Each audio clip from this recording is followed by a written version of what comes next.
jawapan ringkas saya macam ni lah. Saya kata dia Angkatan Muda Harapan. Dalam tu ada Angkatan Muda Keadilan. Keadilan, Harapan ni semua bos dia Anwar Ibrahim. Pengerusi Harapan, Parti Pakatan Harapan adalah Perdana Menteri. So buat apa dia nak suruh orang lain letak jawatan? Kuasa untuk melantik dan memecat menteri atau timbalan menteri ini adalah kuasa Perdana Menteri. Pengerusi Pakatan Harapan tu Perdana Menteri. Suruh ajalah bos dia pergi pecat ajalah menteri dengan timbalan menteri BN ni. Apa susah?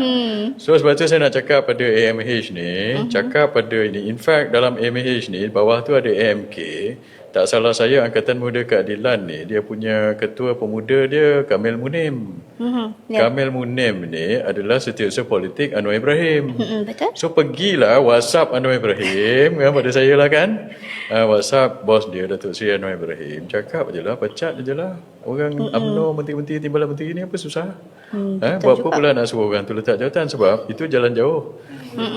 So kalau nak betul punya, instead of menyuruh apa ni orang kata menteri atau timbalan menteri Barisan Nasional ni letak jawatan di pusat, suruh ajalah Perdana Menteri Anwar Ibrahim pecat dia orang ni semua.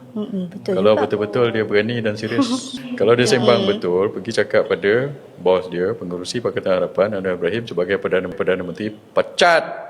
Betul. Dia pun dah ada kuasa Dia kan? pun dah ada kuasa. Betul. Apa lah suruh nak orang letak jawatan pula? Betul tak? Betul. So pada saya kali ini Anwar Ibrahim dan AMH, saya cabar balik AMH, saya pun tak ingat nama dia siapa. Suruh dia Wong Kah Leong, Encik Wong Kah Leong cakap pada bos awak, suruh pecat dia orang ni semua.